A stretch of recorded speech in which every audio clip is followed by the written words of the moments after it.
예수님은 이스라엘 땅에서 태어나셨고 자라셨고 또 예수님 자신이 직접 그 민족 유대인들에게 많은 기적을 베푸셨습니다. 당시 수많은 무리가 따르고 제자도 12명 세우셨죠. 그리고 거기서 예수님은 십자가에서 죽으셨고 부활 승천하셨던 땅입니다.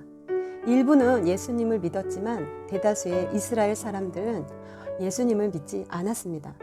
이스라엘에 가보면요, 거기에는 십자가가 없습니다. 그들은 지금까지도 예수님을 믿지 않습니다. 메시아를 배척한 거예요.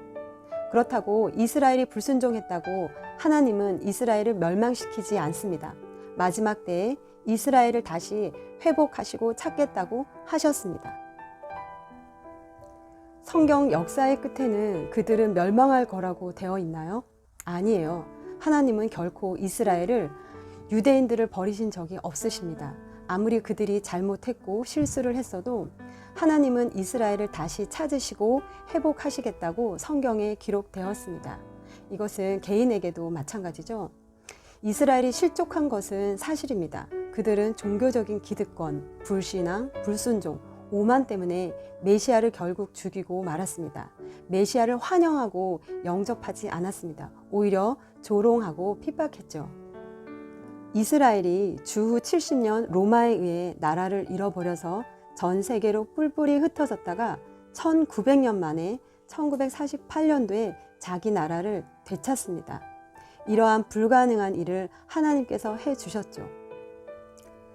그냥 한 나라가 없어졌다가 생긴 거지 뭘, 이렇게 우리 맘대로 생각할까봐 하나님께서는 하나님이 하셨다는 증거를 보여주십니다. 뭐죠? 네, 성경책이요. 성경책을 챕터로만 보면 이것이 잘 한눈에 안 들어오지만 창세기부터 요한계시록까지 통으로 흐름으로 보면 이러한 말씀하신 게 아주 잘 나왔습니다. 이스라엘은 하나님과 약속을, 언약을 맺은 민족입니다. 성경에는 이스라엘이 불순종해서 모든 유대인들이 흩어졌다가 때가 되면 다시 모으겠다는 기록이 되어 있습니다.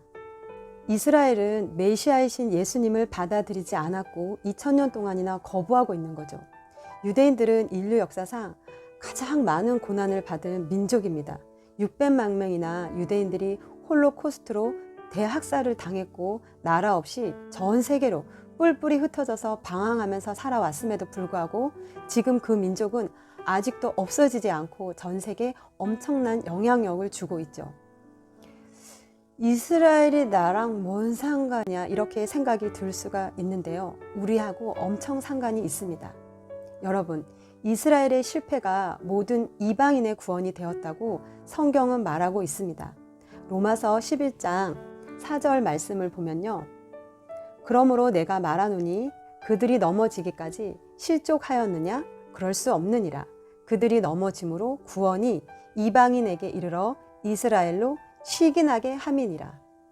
이 말씀을 보면 그들이 넘어지기까지 실족하였느냐 되어 있는데요. 그 실족한 것이 멸망이냐, 끝이냐, 패배냐 아니라는 것입니다. 실족한 것은 분명히 잘못했습니다. 그러나 망하기까지 실패는 아니라는 말씀이죠. 그들이 넘어짐으로 구원이 이방인에게 이르러, 이스라엘이 아닌 다른 민족, 그러니까 이스라엘 빼고 우리가 다 이방인이죠. 그러니까 이스라엘이 복음을 받아들이지 않으므로 복음이 이방인으로 가게 되었습니다. 이스라엘의 불순종으로 말미암아 하나님의 자비가 이방인에게 흘러 들어온 것이죠. 사도행전 13장 46절 말씀을 보면요. 바울과 바나바가 담대히 말하여 이르되 하나님의 말씀을 마땅히 먼저 너희에게 전할 것이로되 너희가 그것을 버리고 영생을 얻기에 합당하지 않은 자로 자처하기로 우리가 이방인에게로 향하노라. 사도 바울이 복음을 유대인에게 전했는데 그들이 그 복음을 받아들이지 않죠. 그래서 그 복음이 이방인에게로 향했습니다. 바울이 1차 전도, 2차, 3차 여행을 통해서 복음이 소아시아, 터키, 에게해, 빌립보, 아덴, 에베소, 그리고 그 당시 모든 길은 로마로 통했던 세계 중심의 로마까지 복음이 전해집니다. 그리고 전 유럽이 복음화가 된 것이죠. 그게 한국까지 온 것입니다. 놀라운 일입니다. 무엇 때문입니까? 이스라엘이 실족했기 때문에 그게 이스라엘의 실족함으로 말미암아 그 복음이 이방인에게 온 것입니다. 이것은 놀라운 것이죠. 예를 들자면 사실은 성경에 예수님이 예화를 말씀하신 거 말고는 사람이 드는 예화는 다 오류가 있습니다.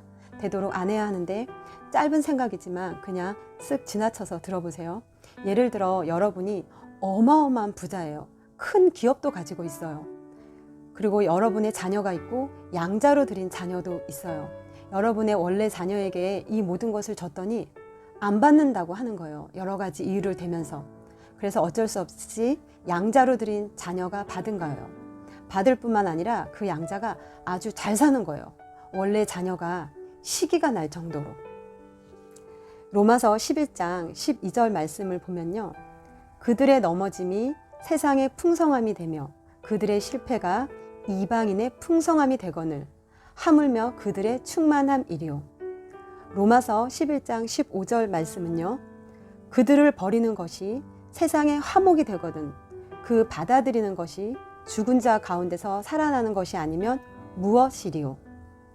로마서 11장 17절 말씀 또한 가지 얼마가 꺾이었는데 돌 감람나무인 내가 그들 중에 접붙임이 되어 참 감람나무 뿌리의 진액을 함께 받은 자가 되었은즉 18절 말씀 그 가지들을 향하여 자랑하지 말라. 자랑할지라도 내가 뿌리를 보전하는 것이 아니요 뿌리가 너를 보전하는 것이라. 이스라엘의 실패는 이방인에게 복음을 전하게 되는 계기가 된 것입니다.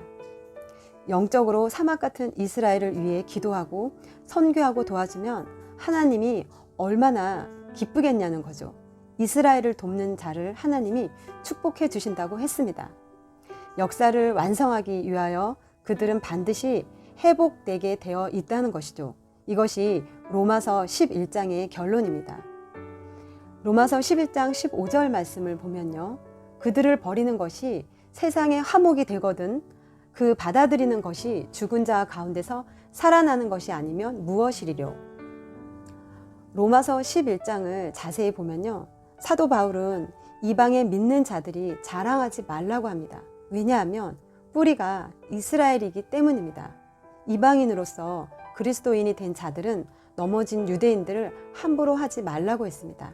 이스라엘의 독특한 부르심이 있다는 사실을 로마서는 잘 기록하고 있습니다. 다시 예를 들자면요. 그 어마어마한 기업을 부자인 여러분의 양아들이 원래 자녀들에게 자랑만 막 하면은 여러분들 마음이 어떠시겠습니까? 기쁘지 않죠. 그건 아니죠. 그러나 그 양자된 자녀가 원래 여러분의 자녀를 위해 다시 부모님 품에 올 수 있도록 기도하고 도와주면 그것이 여러분의 마음을 얼마나 기쁘게 하겠습니까? 우리 하나님의 마음도 그런 거예요. 우리가 이스라엘을 위해서 기도하고 간구하고 도와줄 때 하나님의 마음이 이럴 수 있습니다. 그래서 성경은 여러 번에 걸쳐서 내 백성 이스라엘을 축복하라고 하는 것입니다. 이스라엘을 품는 개인과 나라마다 그 뿌리에서 진액을 공유할 것이며 그 축복을 받아 누릴 것입니다. 지금은 이스라엘에 대한 계시가 증가되고 있습니다. 성경은 말씀합니다. 예루살렘의 평안을 위해서 기도하는 자는 형통하리라. 여러분 혹시 실패하셨나요? 저와 여러분의 실패와 좌절도 개인적인 실패가 실패로 끝나는 것이 아니라 하나님의 축복의 도구가 되길 간절히 소망합니다.